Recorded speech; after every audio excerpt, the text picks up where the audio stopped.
hey, welcome to the Kingdom Business Owner Podcast. Glad to have you here.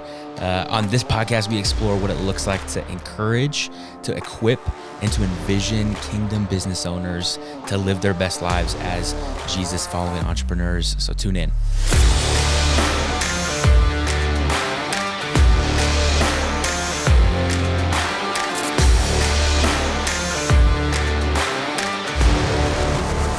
All right. Well, hey, welcome to the Kingdom Business Owner Podcast. Excited to have you here and super excited for our first guest, Mr. Dale Pierce, man. Glad to have you here. It's great to be here, Hunter. Yeah, man. This is a year and a half in the making of this podcast. So I feel like super honored that you're the first guest, man, talking about all things faith and entrepreneurship and how to integrate the two. So, yeah, sounds good. Man, for our listeners that don't know who Dale Pierce is, they can see you, they can see the bald head, the like big guy, the bigness that you are, but give us the 60-second overview of who's Dale Pierce. Yeah, grew up in Upper Michigan, Midwest, kind of just regular kind of kid, and then God called me to full-time ministry, full-time professional paid ministry, and now he's called me into full-time entrepreneur business ministry here after 33 years. So kind of beginning a new journey, a new season. I love coming alongside leaders, business leaders and family leaders to help them become more of who God's called them to be. And then when it comes to business leaders, helping them not just be who they are, but then not just be the best version of themselves, but also coaching their people, caring for their people so that they can be the best versions of themselves. It's good, man. Talk about that transition from full-time vocational ministry into the marketplace now, working with leaders. Still trying to figure it out, man. Still, it's been really challenging for sure, going from a salaried position to a kind of working for other people position, and so that's been a really good place to lean into, because before I would used to say, "Oh, I'm trusting the Father." Well, now I know what business owners and entrepreneurs are really going through when they say, "Man, it's been a tough season," because you're really trusting the Father, not just waiting for a check that's going to come in the mail and saying, "Oh, I'm trusting." No, you're busting your tail to make it happen. And so I've come to appreciate a lot more those in business for themselves, solopreneurs, entrepreneurs, business leaders, just because it's a new season for me, but it's a tough place to be. It can be a tough place to be. So I've learned some things from that for sure, even in the first 8 months. That's good, man. Part of the reason that I wanted you to be our first guest on this podcast is the people who are going to be listening to this podcast are Jesus following business owners who, for the most part, have been trying to build a business. And the reason I wanted you on here is you made the jump from ministry into the marketplace. And again, like you just said, you felt the wrestling of what it's like to go from the steadiness of the church at times to marketplace, which is just chaotic and crazy. Yes. But give the folks who are tuning into this, give them some framework of what you think it looks like to walk hand in hand with Jesus as you're running a business. Because you do chaplaincy, you do team care stuff for organizations all throughout Northern Colorado. So you've seen the ins and outs of businesses who are, trying to do it really well alongside Jesus. But give us some practicals. Yeah, well, I mean, it begins with a personal friendship with the God who loves you. I mean, as you're stepping into that, getting up in the morning, rolling out of bed, what the first words are, "Man, I can't do this alone, Jesus. I need you." I've always loved, John the Baptist's mantra, "I am not the Christ," thinking that it all depends on me. It's good. And just realizing that this day does not all depend on me. What the phone calls I make, the conversations I have, the deals I open or close, it does not begin with me that day. It begins and ends with Him. So just that initial trust, but then the pattern that goes throughout the day of praying before a meeting. Sometimes I'll walk the block. I'll show up a few minutes early and I'll walk the block before I actually walk into the shop. where I'm doing the chaplaincy, or if I'm going to have a conversation, just to try to be a little bit more dependent versus anxious and independent. Yeah. So practices like that, I think, are key. I mean, if you're going in to close a deal, what does it look like to, or you're going in to begin the conversation, just to walk around the cafe, show up 5 minutes early. Don't push yourself. Give yourself some margin so that you can, calm your heart, calm your mind, settle it on Christ, and then let him direct the conversation. That's so good, man. I think for the first 5 to 6 years of running my business, I took a lot of pride in like stacking my meetings. Like I'm having 5 sales calls, and then I have a production meeting, and like it was just jam packed all day long, and I had no margin in between meetings. And I took a lot of pride in that. I thought that's like the mark of a true gritty entrepreneur. And the more that I spend more time with true kingdom business owners, I realize, oh man, the ones that are doing it best have margin in between meetings. They can show up well. They're praying over, hey, God, what's your agenda for this meeting? Not what's my agenda? What am I trying to accomplish through this meeting? But what are you trying to accomplish through this meeting? How can I show this person that A, you love them, but B, like, is there anything that is unique that is in this circumstance, in this business meeting, this boardroom? So good, man. So anyways, I am so guilty of this. I still struggle with it at times, but the best kingdom business owners that I know, what you said, man, show up early and are praying people. Yes.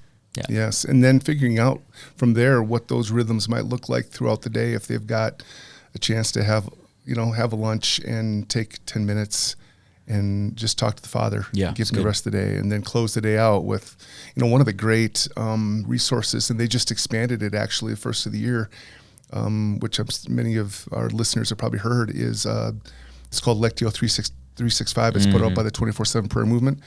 It's an app, and it's got a morning reflection, a midday reflection now, and an evening reflection. So and it's, good. It's 20 minutes total, 30 minutes total probably, maybe not even that long, 25 minutes total throughout the whole day, but so good just to recenter and refocus. And in between when I'm driving, I've been using those a lot, and it's really been helpful. So good, man. So good. Yeah, I love that. I heard a quote once about what does it look like to abide throughout your day? And it's, are you thinking about Jesus when you pull up to the stoplight? Are you thinking about Jesus when you wake up? And are you thinking about Jesus when you go to bed? I'm like, oh man, just like in the mundane moments, like, am I communing with God throughout the day? So that's good. Anyways, man. And it's a lifelong practice. I mean, for sure. The Brother Lawrences and the Henry Nouwens of the world didn't get it. So I'm not expecting to get it down, but I'm certainly moving toward that, wanting to, like, Dallas Willard said, that's the best part of my day is full joy and presence with Jesus, and leaning into what that looks like every day is so good. is the best part of me. So good, man. Yeah. So good. Are you familiar with like rules of life? Like Yes. spiritual rules of life? I'm curious from your perspective, have you seen any rules of life for kingdom business owners? Because the rules of life that I see are, hey, we're revolving our calendars around Sabbath. Like, that's our rule of life. We're not going to miss Sabbath or whatever it is. Have you seen or know any? I mean, that might be that's a great piece to lean into maybe in the future, is what does a rule of life look like for a kingdom business owner? And what's it really, we could talk about it for sure. It really boils down to what do they see as, what's the Spirit led them to place as value for them? And then how do they structure that rhythm daily, weekly, monthly, quarterly, and yearly, and then and put those things on the calendar as important as any meeting or call. Come on. Yeah. So good, man. It's hard, but I think it'd be profitable. And some of my rule of life has changed now. Because before, when I was getting a salary, or from a church and had some time, they were paying me to have time with Jesus. Yeah. Now I really have to. My rule of life is, man, I got to carve this thing out. For sure, man. And I think that's what so many entrepreneurs that are in the Foundry network that you and I are a part of, is that they struggle with getting time with Jesus, because to operate the organization, they have to work 50 plus hours a week. Right. And to do that means you have to get up at 4 a.m.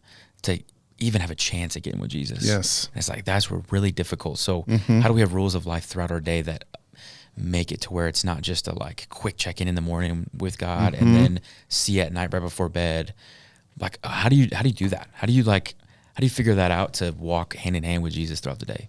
Yeah, I think that's the journey that everybody is going to be on, whether you're starting at 16 or whether you're 56.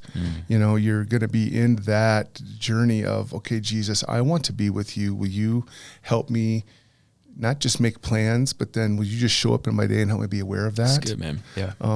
You know, so I mean, there's obviously different ways and different apps now and different helps for that, which has been really good, which are really good. Yeah.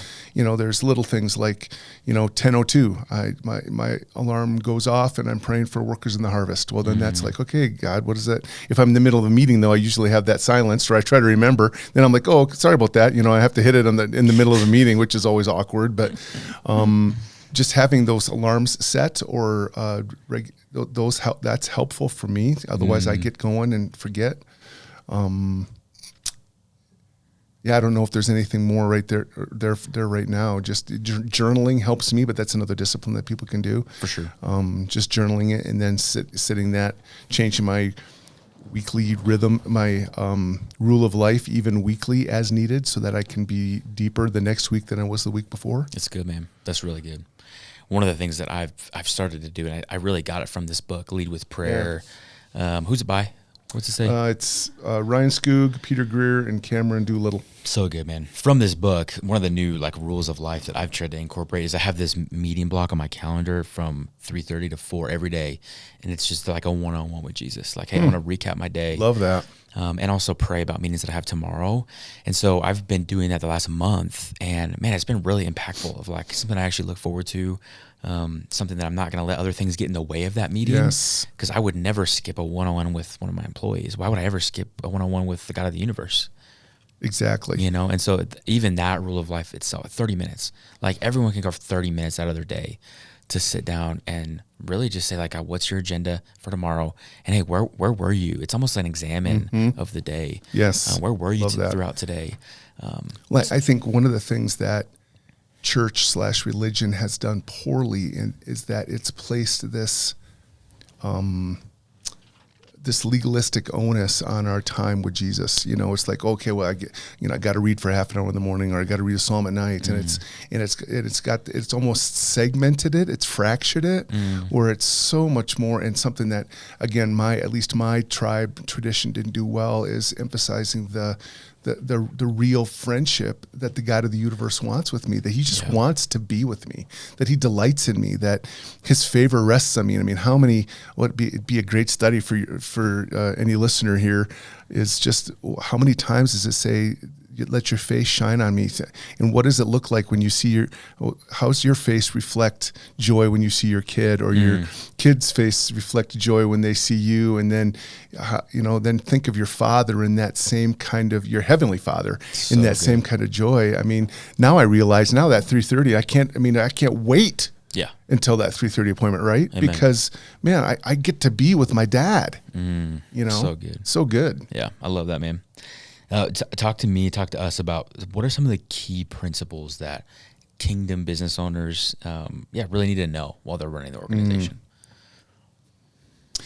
I think there's a big difference between intentions and intentionality.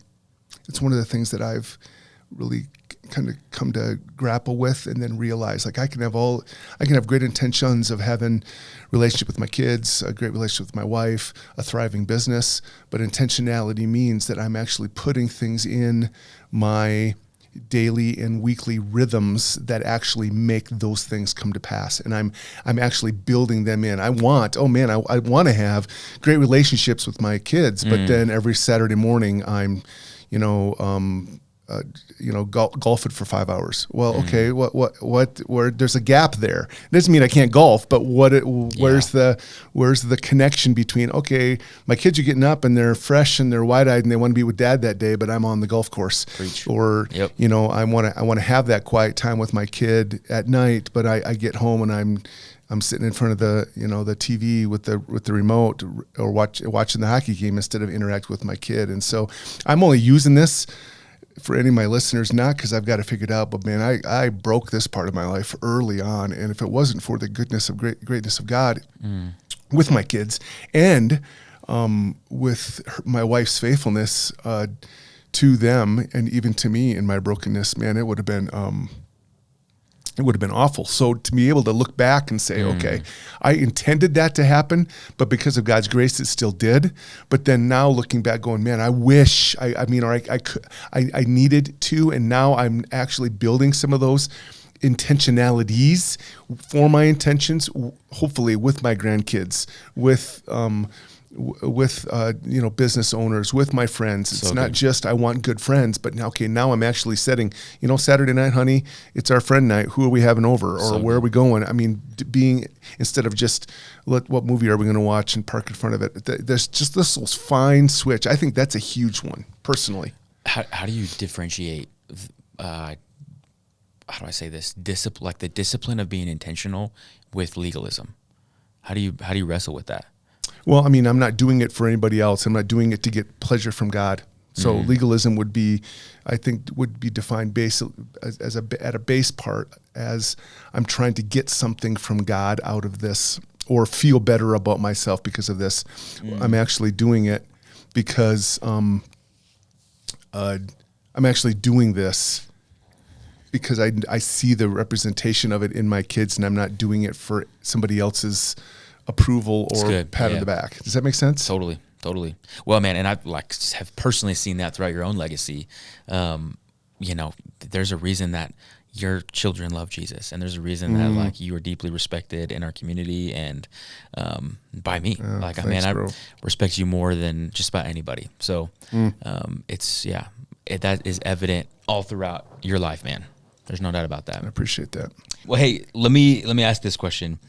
Where specifically in your story have you seen your faith in Jesus really blend and integrate over into the marketplace? That's a great question. For the first 33 years, I'd say I would say very little, because I was just I worked in the church and for the church. And so it was always something talked about and encouraged in my conversations with others. But in these last 8 months, I think that, again, it comes back to that reality of my friendship with the God of the universe. I'm not trying to sell a product. Like I so often felt like I often may have done on a Sunday morning or in a Bible study. I'm not trying to sell a product. I'm seeking to live the life of Jesus, being with him, being like him, doing what he did, responding the way he responds. And so there's times where you're talking kingdom principles and you're not using the name of Jesus or bringing up the name of the Spirit, but you're talking kingdom principles because kingdom principles work. Yeah. And so you're just using those interactions and those ways of dealing with conflict, helping with finances, whatever. That's good. So that's bringing Jesus into the marketplace without using his name. But then there's times I can use his name, and then you can get, obviously you're giving him credit beforehand, but you're really giving him credit when you can bless and use his name in those ways too. So that was one of the questions I was going to ask you is where does evangelism play in the marketplace? What does that look like? How do you find the balance between not being the guy that's like shoving the Bible down people's throats, but also like we're called to declare the name of Jesus boldly. So what's the balance? Well, that's a great question. I've always been, and I've taken flack for this, and so some of our listeners may still give me flack too, which is fine. I'd love to have the conversation. I've always been what was back in the 80s and 90s termed a relational evangelism guy. I've always been the guy who's like relationship. It starts with relationship. Right. It's not just a dictate of truths. It's not just a ticket, a fire insurance ticket out of one place and a glory ticket into another. Yeah. It's a relationship and friendship that builds bridges that are strong enough to then hold the gospel if and when the time comes. Now, I always say when the time comes, because the time is going to come. That friend that you're building a relationship with that doesn't know Jesus, they're going to need to be there for you in your down times, and you can show the life of Jesus by in your talking and your praying and your just, man, I don't have any place to go but God, so I hope that's okay. And and showing him that that's what it's going to be. Or if they're dealing with difficulty, depth, disaster, discouragement, whatever. And then you can speak some encouragement and life into them and say, man, the only way I can deal with this is what the world may call it a crutch, but I have to lean on my God a lot for this. And so you have those opportunities, but I think that's only found in relationship, because I can't just hand them a track and say, hey, here you go. I can't just hand a brochure and say, well, when you face difficulty, here's the 4 steps you're going to face and, see you later. Because that's not going to have as much teeth, I don't think. Yeah, I totally agree. So I'm a relational evangelist guy, for good or for ill. It's good, man. And I think that's where, to encourage our listeners, relationship is the key. Remain relational. It is always about relationship.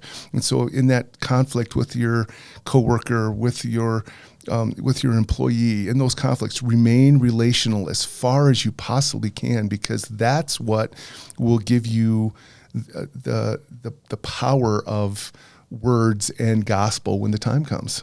So good. I think when you're going through it, and relationship always leads the way, and your employees, regardless of their faith background, can see that. That's when Jesus shines through. For sure. No, I'd agree. It definitely feels messier in the marketplace. It's a lot cleaner when it's at church. Hey, I'm going to church. I know what I can expect. I know what the relationships are going to look like. It's different when it's an employee or it's a vendor or if it's a client. And there's a lot more repercussions. There's not a lot of repercussions if someone comes to your church and, you sharing the gospel with them doesn't go well. All good. It's a lot different when you got to see them every day. Yes. And a lot different when they're paying you money to be, you're their client or whatever. Yep.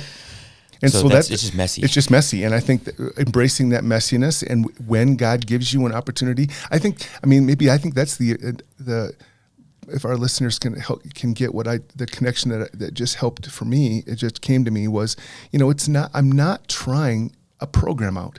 I'm living a life following Jesus. So if in this relationship, this person that you're conversing with cracks open their heart and shows some vulnerability, and the Spirit says, hey, speak kingdom, speak Jesus into that, well, then do it. Yeah.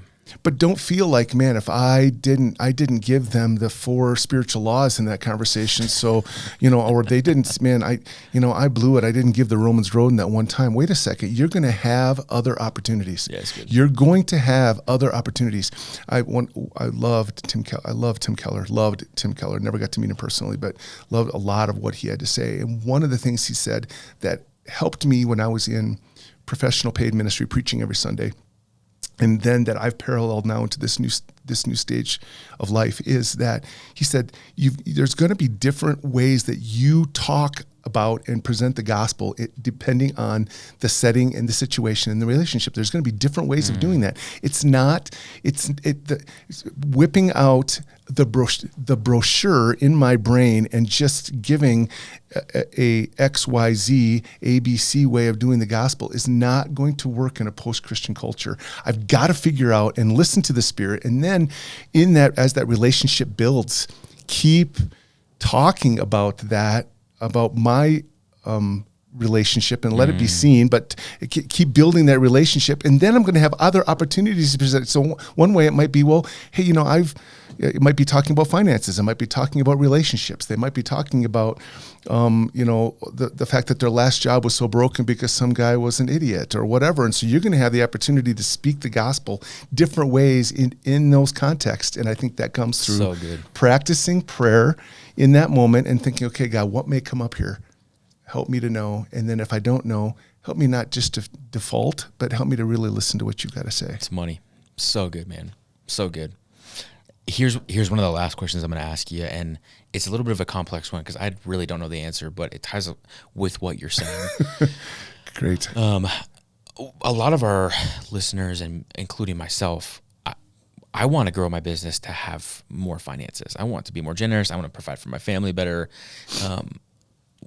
God has called me to build businesses, have wealth, and steward that wealth.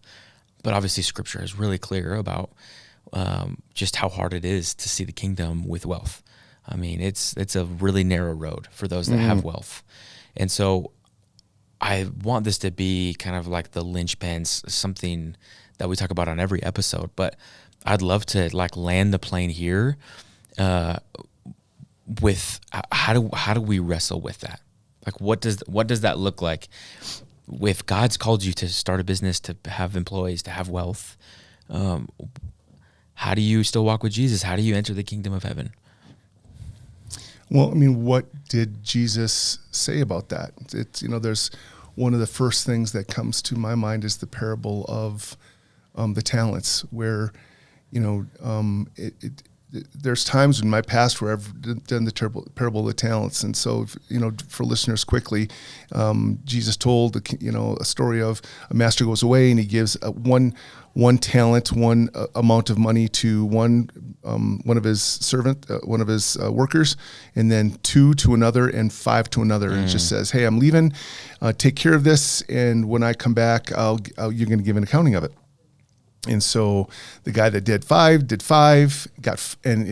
5, he made 5 more. The guy did 2 more. The guy that did 1's like, I just going to bury it.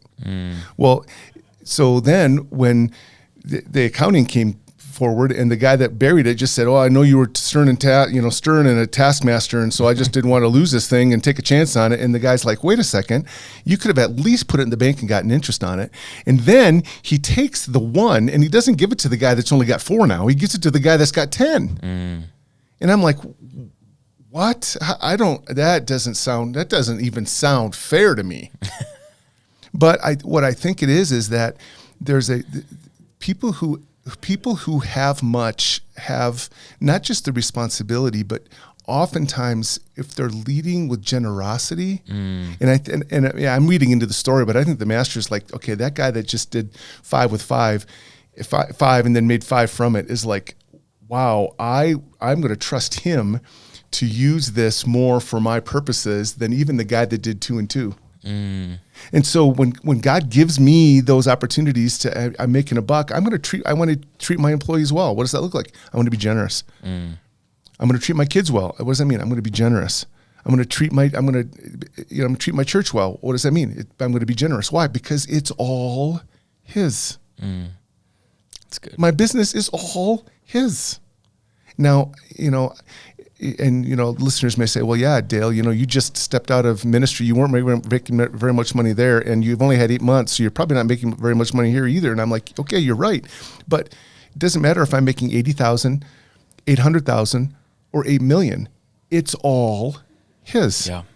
And so if I can have that that value now in the early part, and then be generous, have a generous heart, a generous heart in my conversations. And this goes all the way back. Now we've come full circle to the evangelism piece too. Have a generous heart in my conversations where I'm just listening and I'm like, oh, that's so interesting. Not saying I have to agree. I'm just, that's interesting. Really, have you ever thought about this? And having those kind of generous conversations where it's back and forth, even if the person is far off from where I believe. Then I have that same generous heart in sharing with my employees and sharing my God's going to, those who are faithful in little, he will be faithful in much as well. So that means I have to be generous with the, whatever it is, the 40,000 or the 80,000 now, because if I can be generous now, then he knows, oh, you're going to be generous later too. It's good. So good, man. I rambled too much. No, it's great, man. It feels like it's super practical, and also just, that feels right on par with the heart of God, because it boils down to the heart of where we're at. What is our heart? And what's our relationship with money and our heart towards money? So, man, I love that. I think that's so great. Here's what I'd say. Last question to land the plane here. You just said that was the last one. I know. I'm doing an extra one. Sorry. Okay, well, we didn't touch down there, so let's do another one. The wind's too strong. Let's bring it back right back up and do one more little lap, and then we're going to land with this. I'm ready. What's the most important thing you think every kingdom business owner has to know? I set the Lord always before me. Because he's at my right hand, I will not be shaken. The deal is, economics are going to shake. Politics are going to shake. The world is going to shake. Our relationships are going to shake. Our homes are going to face difficulties. Our relationships are going to have some of those earthquakes. If the Lord is always in front of me, in those places, then I can have the tenacity, the endurance, the grit that I need, knowing that not only am I setting him before me, that's the action part of that Psalm 16:8, the action part, I'm setting him there, but then I'm setting him there, but whether or not I set him there, he's always at my right hand. So the truth of the matter is that the God of the universe is always with me. He's always surrounding me. And so then if I can keep that as my mantra and my motives every day, then I can deal with the shiftiness that happens in life regularly, and through that I gain endurance and strength and character and hope and the grit that I need to make this thing work. Preach, man. You get me fired up. That's beautiful. That is beautiful, man. Well, hey, Dale Pierce. Thanks, bro. Thanks for being on the podcast, man. Honored to have you here. Love you a ton. Love you too, and man. yeah, excited for you to come back again. We'll do it. And to our listeners, man, just bless you this day with clarity. Bless you this day with encouragement. May you know more and more of the Father's favor as you live the life of the Son in the power of the Spirit. Amen.